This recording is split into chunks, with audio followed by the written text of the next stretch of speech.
Se você tiver acompanhado o futebol italiano apenas de maneira superficial nas décadas de 1990 a 2000, ou já tiver buscado algumas histórias daquela época, certamente o nome de Luciano Gauchi não lhe será estranho. Nunca nem vi. Afinal, o extravagante Cartola fez de tudo para colocar o Perugia em evidência e ainda causou rebuliço com outras empreitadas. Sério?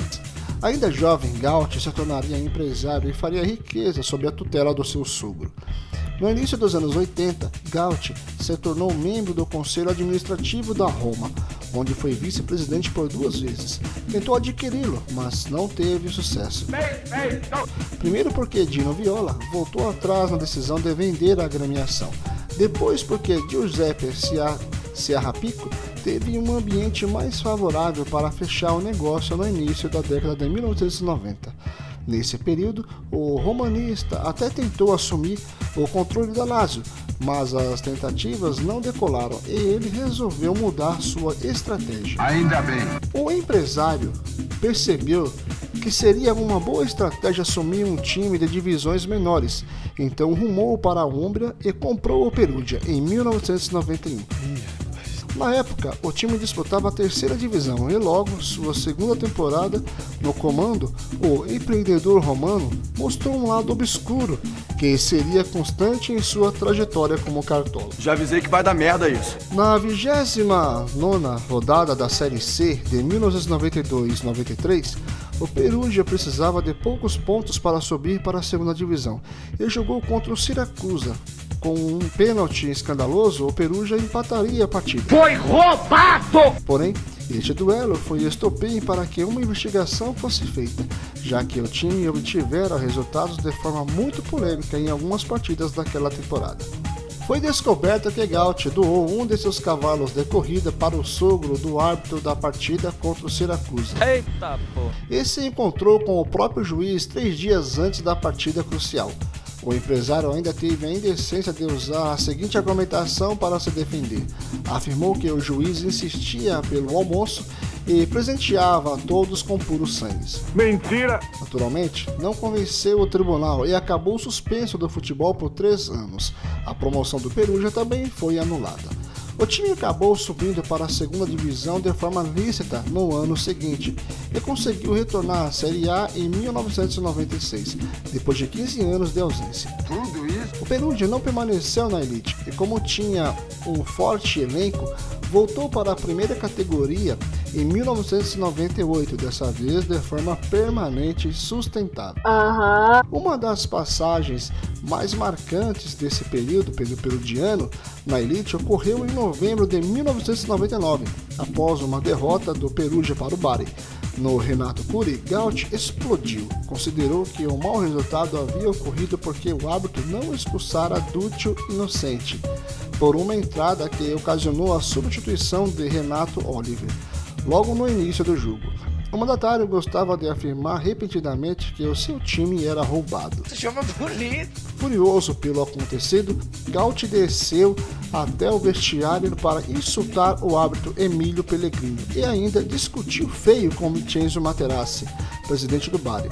No calor do bate-boca, tentou até invadir o ônibus do adversário para agredi-lo. Vai se tratar, tá com problema. Para Big Luciano, como era conhecido, o resultado do jogo fazia parte de um complô armado por Antônio Materazzi, irmão do Cartola do time do Bari. A anedota fez parte do início dessa jornada do Perugia na elite, período em que o time teve jogadores que fizeram histórias de forma positiva. O maior exemplo disso foi o japonês Hidetoshi Nakata, uma promessa entusiasmante e que também servia como estratégia de marketing do mecenas. Gauchi queria popularizar o Perugia no Japão, vender camisas por lá, e visava estabelecer a marca da equipe no panorama internacional. Nakata foi um dos felizes e raros acertos de Gauchi na busca por atletas que estabelecessem uma simbiose entre a boa qualidade técnica e o efeito publicitário, pensando para gerar o máximo de receitas para os modestos cofres do Peru. É verdade. O japonês foi um dos jogadores jovens e baratos adquiridos pelo Cartola que conseguiram se valorizar na Umbria e acabaram sendo revendidos a piso de ouro. tal qual os selecionáveis italianos Marco Materazzi e Fabio Liverani. Depois da venda de Nakata para o Roma em 2000, Gauch nunca mais acertou em suas contratações bombásticas oriundas do exterior. A primeira aposta foi o do sul-coreano Han Jun-yang, atacante que rumou para a Umbria com a ajuda da Daewoo, montadora de carros também da Coreia do Sul. A multinacional ajudaria a pagar seus altos salários, colocando seu nome na camisa do time. O coreano teve muitas dificuldades para se adaptar à realidade europeia e viu seu mundo cair após o famigerado duelo entre Itália e Coreia do Sul pela Copa de 2002. O atacante marcou o gol de ouro que eliminou a Itália naquela partida, cercada de polêmicas e que deixou os dirigentes furiosos. Gauch foi à imprensa dizer que os contratos do jogador seria rescindido. Eu não se mereço isso. Uma vez que considerava o tento como uma afronta ao país que ele recebia desde 2000. Big Luciano ainda disse que o Perugia jamais contrataria outro asiático naturalmente. A explosão do romano virou notícia em todo o planeta e se transformou num incidente diplomático. Eu sou obrigado a falar. Toda a situação ocorria enquanto o jogador coreano ainda disputava o Mundial pela Coreia do Sul e sem consulta do técnico do time, que contava com o jogador para a temporada 2002-2003. Para Gauch, isso não lhe faria diferença, afinal, estava acostumado a interferir nas escalações do time, por entender que, como era ele que investia, as escolhas deveriam ter o seu aval. Tudo errado. Vários outros negócios feitos pelo Perugia não deram certo. Gauch contratava jogadores por atacado, e alguns deles, além do japonês e o coreano, chegavam de mercados periféricos, com o objetivo de expandirem a imagem do Perugia em seus países. Nesse período ele contratou jogador equatoriano, trinitino, chinês e até iraniano, para que vocês possam ter uma ideia. Caraca. Nenhuma das aquisições feitas por Gauch no Perugia foi mais esdrúxula e controversa do que a de Al-Saad Gaddafi, filho do ex-ditador líbio Muammar al-Gaddafi, morto em 2011. Cê é louco, cachoeira. Contratou o meio-campista de 30 anos, que tinha começado sua carreira aos 27 anos. Aí eu pedi pra chamar a polícia. Somente com o intuito de chamar a atenção seguindo o lema: falem bem ou falem mal, mas falem de mim. O Cartola sempre quis que tudo girasse em torno de si. Gaddafi não tinha a menor capacidade de atuar na Série A. Gauch, porém, além de contratá-lo mediante a troca por investimentos no clube, ainda pressionava o técnico para colocá-lo em campo. É inacreditável, velho. O filho do ditador acabou jogando apenas 15 minutos no time. No entanto, Perugia e Big Luciano ficaram nas manchetes durante um ano inteiro. Alguns meses antes, no inverno de 2003, Gauch também foi assunto de jornais de todo o mundo. O motivo também foi estrambólico. O Cartola queria contratar uma mulher para jogar a Série A masculina pelo Perugia, já que nenhuma normativa da FIFA impedia tal prática, antes de a entidade máxima do futebol mundial deliberar sobre o tema e vetar esses movimentos. Big Luciano até tentou se valer de uma argumentação pretensamente feminista para justificar as suas motivações, mas sua argumentação não colou.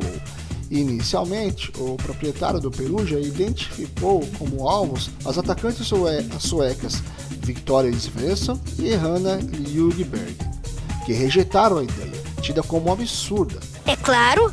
Mostrando maior ambição, passou a cortejar a goleadora alemã Birgit Prinz, uma das melhores da história. A germânica chegou a se encontrar com Gauch e refletiu, mas acabou refutando a possibilidade de transferência.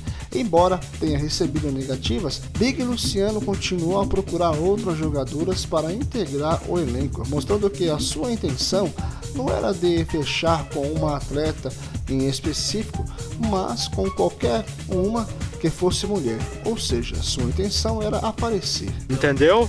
Em 1999, ele já havia tentado algo do gênero ao escolher a ex-jogadora Carolina Moratti como técnica do Vitesse, time da Série C1, no qual também era acionista majoritário. A craque da seleção italiana se tornava a primeira mulher a ocupar o banco de reservas de um clube masculino. Mas durou algumas semanas.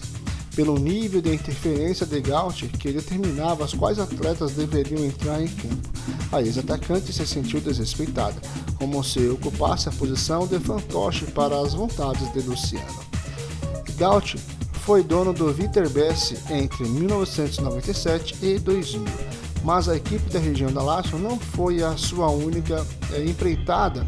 Além do Perugia, de 2000 a 2004, comandou o Catania e San Benedettese. O quê? San Benedettese. Em todos esses clubes, fez evoluir jogadores emprestados pela matriz Perugia e conseguiu promoções. Porém, esgotados os modelos, deixou um rastro de destruição. O maluco é brabo. Gaut tentava sem sucesso adquirir o Napoli ao mesmo tempo que o Perugia caía para a Série B, de novo, levando o empresário a ter que se desfazer do Catania, que também disputava a categoria. Naquele verão de 2004, o romano começou a lidar com graves problemas financeiros e passou a presidência para seu filho Alessandro. Que merda. No ano seguinte, no qual deveria comemorar o seu centenário, o Perugia acabou falindo. Gaut prometeu que sanaria os problemas e mostraria que não era covarde, mas não foi o que aconteceu. Acusado de falência causada por fraude, juntamente com seus filhos Alessandro e Ricardo, Big Luciano fugiu para a República Dominicana, país sem acordo de extradição com a Itália, e lá permaneceu como foragido. Chega, já tô cansado. Enquanto seus filhos cumpriu prisão domiciliar por um tempo, o patriarca entrou em acordo com a justiça italiana e não foi preso. Luciano até retornou à Itália em 2009, mas não permaneceu no país. Gaut construiu uma nova família em Santo Domingo, capital dominicana, e lá habitou até sua morte, causada pelo mal de Alzheimer, em 1º de fevereiro de 2020. Pô, não sabia. Ao mesmo tempo que Luciano tinha uma relação próxima e franca com os jogadores, também era um homem que não tinha medo de ameaçá-los com concentrações longas e punitivas. Montava times competitivos, mas não largava os holofotes e contratações marqueteiras e de qualidade duvidosa. Era um homem de negócios que nem sempre se encontravam no devido escopo legal e não tinha medo de se engajar em atos que pareciam de verdadeiros mafiosos. É verdade. No fim das contas, Gaut foi um verdadeiro cartola italiano, daqueles que se imaginava encontrar apenas nos livros de ficção. Para os torcedores do Perugia, Viterbese, Catania e San Benedettese, O quê? San Benedettese foi sinônimo de problema, folclore, brigas e momentos inesquecíveis. Ao menos no caso do time da Úmbria, o seu objetivo foi alcançado. O clube ficou conhecido mundialmente, ainda que não pelos motivos mais gloriosos. Inscreva-se no Chuteira Apertada, dê like, comente e até a próxima. Valeu!